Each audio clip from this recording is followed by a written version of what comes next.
First of all, aku nak ucapkan terima kasih kepada yang dah subscribe. Dah 100 subscriber dah sekarang. Alhamdulillah.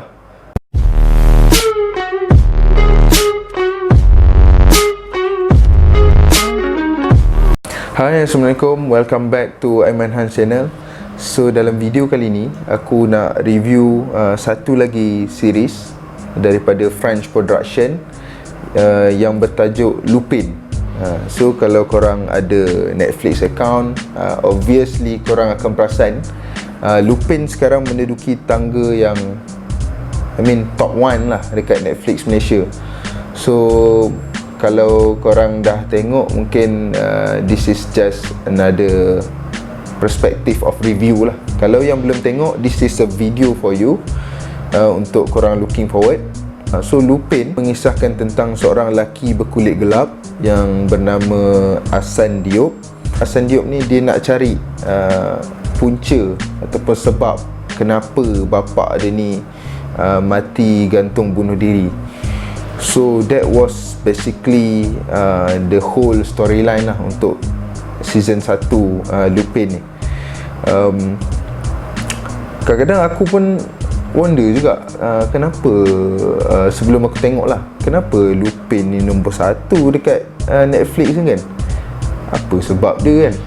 Bila aku dah tengok 5 episode dia tu, dah habis dah, aku rasa one of the thing kenapa Lupin ni number 1 is of a great storyline lah. Aku rasa storyline dia best lah untuk korang layan, especially waktu-waktu PKP macam ni, kita tak ada buat apa, kita nak something yang kita nak binge watch lah, series yang tak bosan kan. So this is definitely must watch lah untuk korang yang maybe suka tema macam money heist kan. So one of the interesting things yang ada dalam Lupin ni, untuk the first episode dengan the second episode, dia just create satu scene lah, ataupun satu benda, dia create satu benda untuk jadi penarik. Macam Hassan Diop ni dia pergi dia nak pergi rompak rantai. Satu rantai ni dia macam rantai ni berharga lah, berapa puluh juta lah rantai ni. So itu perkara yang menarik lah, kira orang nak tengok kan macam mana dia nak ambil rantai tu kan. Tapi sebenarnya itu side story je. The main story is Hassan Diop ni dia nak cari apa sebab bapa dia ni mati, bunuh diri. Itulah antara punca sebabnya orang nak tengok Lupin ni sampai habis. Dia punya side story tu yang best lah. Aku rasa side story dia menarik. Dan yang kedua, cara dia trick polis lah dalam cerita ni. Kalau korang tengok, mungkin belum tengok lagi lah sekarang ni, cara dia trick polis dalam series ni, dia somehow best lah untuk korang tengok another angle lah macam mana dia trick kan. Sebabnya kalau korang tak tahu lagi, tajuk Lupin ni dia diambil sebabnya daripada buku yang Hassan Diop ni baca ataupun adapt dalam hidup dia lah. So buku dia Arsène Lupin, Gentleman Burglar. So Hassan Diop ni dia ikut method yang sama macam Arsène Lupin ni buat.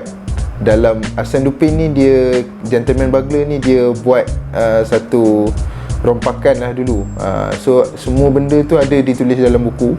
Jadi Hassan Diop ni diikut sebiji-sebiji apa yang Arsène Lupin ni buat. Kiranya macam dia punya inspirational lah, inspirational story. So that was basically the interesting things lah pasal Lupin ni. And itulah, bila dah tengok dia punya style, macam mana dia nak rompak tu kan, somehow aku wonder juga, kalau dia ikut buku ni, what if polis dapat buku tu and dia tengok apa next step yang Arsène Lupin akan buat. Obviously akan connected dengan cara Hassan Diop buat lah kan.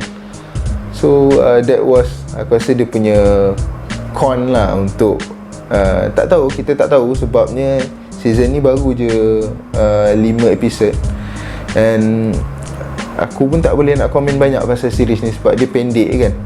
So apa yang aku boleh cakap, series ni best lah, worth watching. And kalau korang suka series yang bertemakan heist, macam Money Heist contohnya kan, macam movie pun Inside Man, overall rating aku boleh bagi 9/10 untuk series Lupin ni. Speaking of season 2, aku baca dekat decider.com, dia kata maybe around Julai lah dia akan release. Tapi still in doubt, ragu-ragu lagi sebabnya Netflix tak keluar tarikh official lagi. So still kena tunggulah untuk apa sambungan dia di hujung episod 5 tu.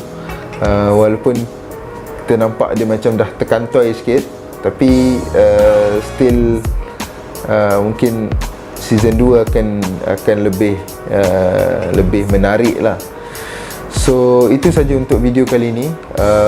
Kalau korang ada suggestion ataupun untuk penambahbaikan yang aku boleh buat, ataupun suggestion series ataupun movies yang korang nak aku suggestkan di sini, boleh komen dekat bawah. And I'll see you next video. Thanks for watching. Bye.